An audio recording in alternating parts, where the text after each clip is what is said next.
Në lagjen e vjetër të qytetit, ku rrugët ishin aq të ngushta sa dy makinat mezi kalonin pra njëra tjetrës, jetonte Arta me burrin e saj, mentor, dhe dy fëmijët e vegjël, Dritën e 8 vjeçe dhe Ledionin 5. Shtëpia e tyre ishte një ndër ato të vjetra me tulla të kuqe, që dikur kishin qenë krenaria e qytetit, por tashmë me suvan që binte copa dhe me dritare që mezi mbylleshin, duke më shumë si një kujtim i zverdhur sesa si një strehe ngrohtë. Arta ishte 36 vjeçe, një grua që dikur kishte qenë e bukur në mënyrën më të pastër të fjalës, me fytyrën e qetë, sytë e butë dhe flokët që i binin lehtë mbi supe. Por vitet e fundit i kishin marrë çdo shkëlqim. Kishin qenë vite të mbushura me pritje, me shpresa të thyera, me borxhe që rriteshin e me burr që zhytej çdo ditë më shumë në vetvete. Mentori kishte humbur punën para 3 vitesh. Kishte qenë shofer ndërtimi, një burr që mbante vete me dinjitet. Por pas mbylljes së firmës ku punonte, s'kish gjetur më asgjë. Kishte kërkuar punë nëpër qytete të tjera, kishte shkuar deri në Durrës, madje edhe në Tiranë. Por gjithkund i kishin thënë do të njoftojmë. Askush se kishte thirrur kurrë. Fillimisht Arta e kishte mbajtur familjen me ndihmën që i dërgonte motra nga Italia. Por pastaj motra u sëmur dhe ndihma u ndërpre. Arta filloi të punonte në një pastrim privat, ku fitonte aq sa të paguante bukën dhe qiran e dritave. Por pastaj erdhi borxhi i madh. Mentori në përpjekje për të bërë diçka, ishte futur në një punë me një mik të vjetër. Një biznes të vogël ndërtimi që su realizua kurrë. Huazoi para nga një njeri i njohur në qytet. Një nga ata që të ndihmonin për një interes të lartë. 5 milion lekë të vjetra që brenda pak muajsh u bën 12. Dhe kur mentori s'mundi t'i kthente, filluan telefonatat, kërcënimet, vizitat e natës. Një mbrëmje ndërsa fëmijët flinin, një burr u shfaqte dera. Ishte i gjatë, i veshur mirë, me një zë që e bënte ajrin të dridhej. "Ke 3 ditë," i tha mentor. 3 ditë, ndryshe do t'i marrësh vesh mënyrat e tjera si t'i paguash borxhet. Mentori nuk foli, vetëm uli kokën. Arta qëndroi në cep, duke ndier se trupi i saj po ftohej nga frika. Ajo e dinte që s'kishin asgjë. Kishin shitur çdo gjë që mund të shitej. Telefoni i saj ishte i vetmi luksoz në shtëpi, dhe edhe ai i thyer në cep. Të nesërmen Arta shkoi në punë. Fshinte 2 shemet e një hoteli të vogël në qendër. Aty rastësisht dëgjoi 2 gra që flisnin për një klient që kërkonte vajza për shoqëri. Njëra prej tyre, një grua e fortë me emrin Lira, po qeshte me të tjerat. Vajzat sot se kam për gjë, një natë dhe paguen sa për një muaj punë pastruese. Arta ndjeu si u ngrit diçka në fyt. Një ndjesi që përzihej mes neverisë dhe shpresës. Ajo nuk e dinte as vetë pse po i dridhej zemra kaq fort. Një zë i brendshëm i thoshte mos, por një tjetër i përshpëriste nuk ke rrugë tjetër. Atë natë, ndërsa mentori pinte duhan në balkon dhe fëmijët flinin, Arta e mbuloi fytyrën me duar dhe qau. Ishte hera e parë që qante pa zë, pa fjalë, pa justifikime. Pastaj ngriti kokën, mori telefonin dhe kërkoi numrin e Lirës. E kishte gjetur në një cop letre të hedhur në 2 sheme. Kur Lira ju përgjigj, zëri i saj ishte i ashpër por praktik. "Po, çfarë do moj zonje? Unë dua të di nëse mund të punoj edhe unë," tha Arta me zë që i dridhej. "Çfarë moshe je? 36, ke foto?" "Jo, por jam e rregullt." Në anën tjetër u dëgjua një qeshje e shkurtër. "Mirë. Nesër në mbrëmje eja te lokali Rozafa. Do të flasim aty. Mos i trego askujt." Ajo mbylli telefonin dhe ndjeu sikur kishte nënshkruar një pakt me djallin. Të nesërmen, ndërsa mentori shkoi të kërkonte punë sërish në ndonjë ndërtim, Arta përgatiti fëmijët, i çoi te fqinja për të luajtur dhe filloi të kërkonte diçka për të veshur. Veshjet e saj ishin të zakonshme, një fustan gri, i thjesht. U pa në pasqyrë dhe nuk njohu veten. Pastaj mori një shall të kuq që ja kishte dhuruar motra vite më parë dhe lidhi në qafë. Ishte vetmja ngjyrë që i jepte ndonjë jetë fytyrës së saj të zbet. Kur mbërriti te Rozafa, zemra e rrihte aq fort sa mezi merrte frym. Lira e priti jashtë, e vështroi nga kokat e këmbët dhe tha: "Nuk je tipi që kërkojnë këta, por ndonjë gjë të vogël mund ta gjejmë." Fjalët gjë të vogël e përndoqën gjithë natën. Kur u kthye në shtëpi, i dukej vetja e pist, edhe pse s'kishte bërë asgjë ende. Mentori ishte ulur në divan, i lodhur me syt bosh, "Si kalove sot?" E pyeti ajo, "Kot," u përgjigj ai. "Të gjithë thonë nuk kemi vend." Ajo deshi t'i tregonte gjithçka, t'i thoshte se kishte gjetur një mënyrë, t'i rrëfente ankthin që po e mbyste. Por heshti, në mëngjes fëmijët kërkuan bukë me çokoladë. S'kishte. Arta hapi frigoriferin dhe pa boshësinë që e priste si një pasqyrë. Aty ku dikur kishte ushqim, tani kishte vetëm ajër të ftohtë dhe turp. Ajo doli nga shtëpia pa i thënë askujt gjë. kur u kthye kishte në xhep 100 euro. I mbajti fort në dorë, aq fort sa gishti I madhi gjakosi për lëmbën. Mentori nuk e pyeti nga e gjeti. Ndoshta nuk deshi ta di. Por atë natë, ndërsa I flinte, Arta e dinte se kishte filluar një rrugë nga e cila s'do të mund të kthehej më. Ditët që pasuan ishin një përzierje mes frikës dhe shpresës. Arta e dinte se kishte bërë diçka që askush duhet ta merrte vesh, por një pjesë e saj ndjente një lloj lehtësimi të sëmur, sepse më në fund kishte para për të paguar pjesën e parë të borxhit. Të nesërmen, ajo shkoi te zyrat e burrit që e kishte kërcënuar. Ja ku I ke 500.000 lekët e para, I tha, duke ja zgjatur zarfin me dorë që I dridhej. Burri e vështroi gjatë. S'ka nevojë të nxitohesh, tha me një buzëqeshje të ngrirë. Më pëlqen njerëz që mbajnë fjalën. Fjalët e tij kishin diçka të ftohtë, të lëmuar, siguri që të diçte nga brenda. Në mbrëmje Arta gatuante supë për fëmijët.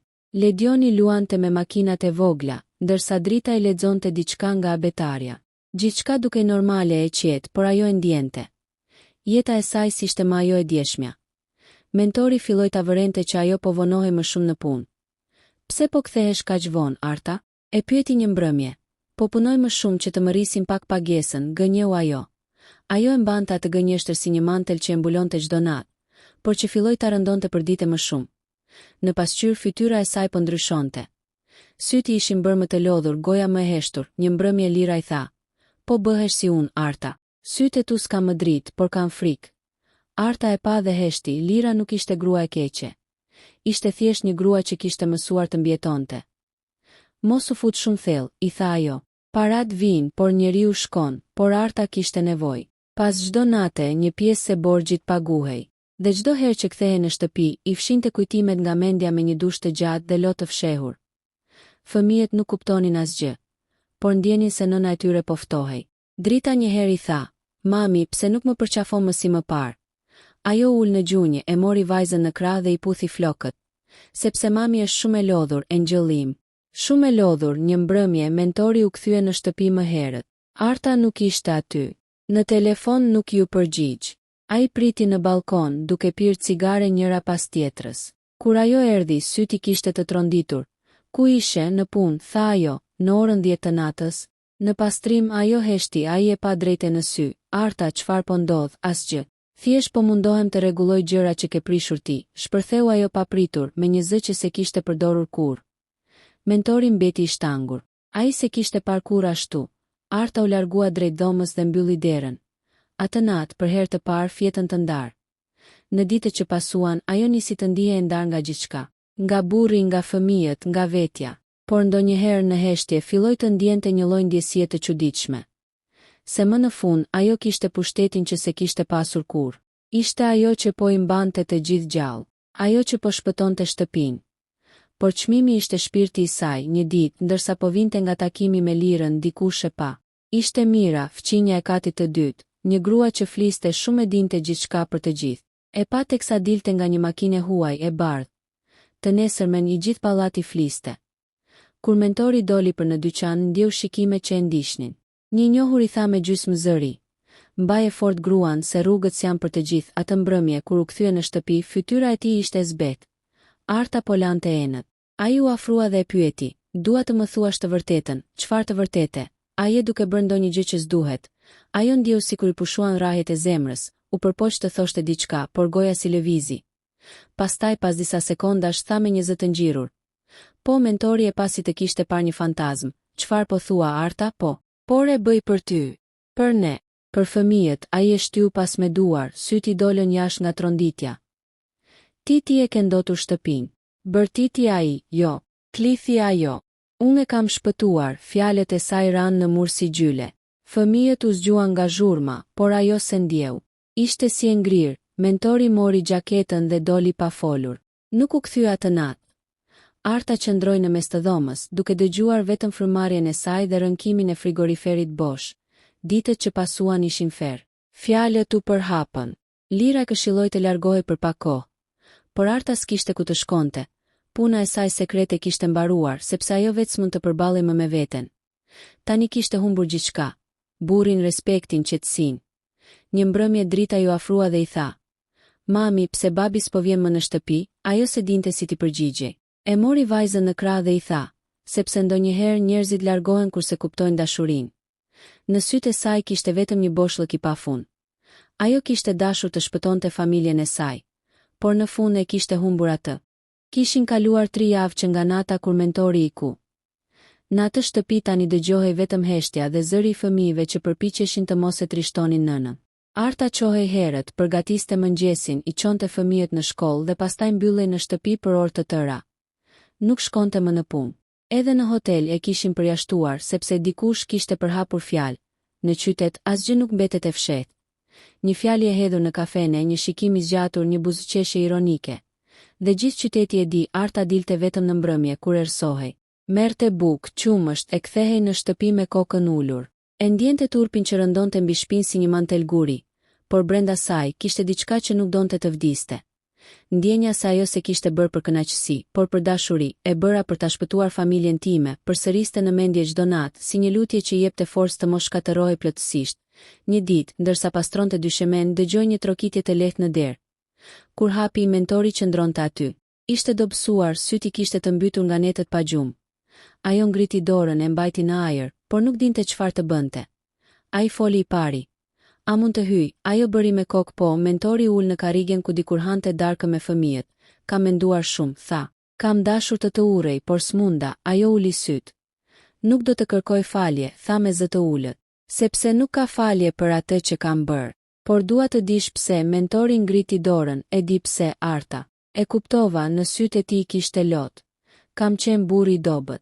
Të lash të përballoje gjithçka vetëm. Dhe tani që të shoh ashtu, e di që ke bërë atë që unë duhet ta kisha bërë. Të mbaje familjen gjallë. Ajo nisi të qante në heshtje. Unë e pranoj çdo fjalë që do thuash, tha ajo, por mos më urrejt për fëmijët. Ata se meritojnë këtë turp.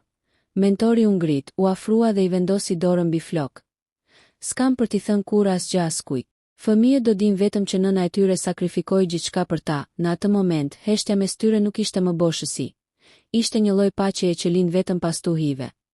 Nuk foli askush për atë natë, as për atë që kishte ndodhur, por që prej asaj dite, mentori nisi të ndryshonte, filloi të punonte në çfarëdo lloj pune gjente.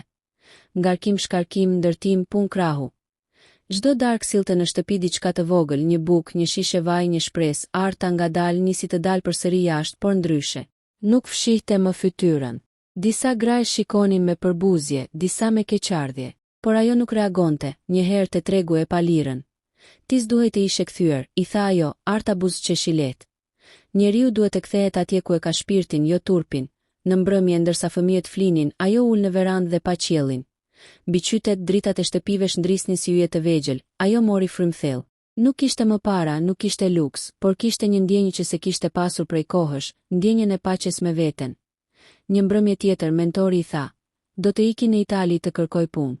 Kam një mik që më pret. Ajo e pa në sy, me frikë shpres një herësh. Do vish mbrapsht, po, tha ai, por këtë herë dua të vi me kokën lart, të nesërmen në mëngjes. Ai u nis.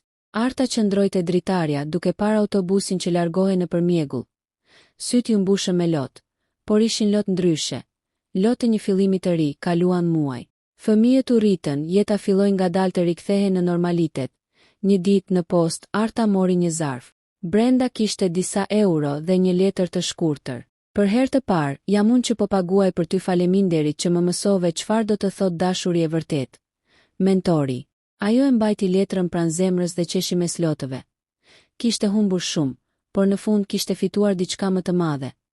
Dinjitetin që nuk i shuhej më kurrë. Dhe për herë të parë pas shumë kohësh, Arta ndjeu diellin të prekte fytyrën e saj pa frikë, pa faj, pa fshehtësi.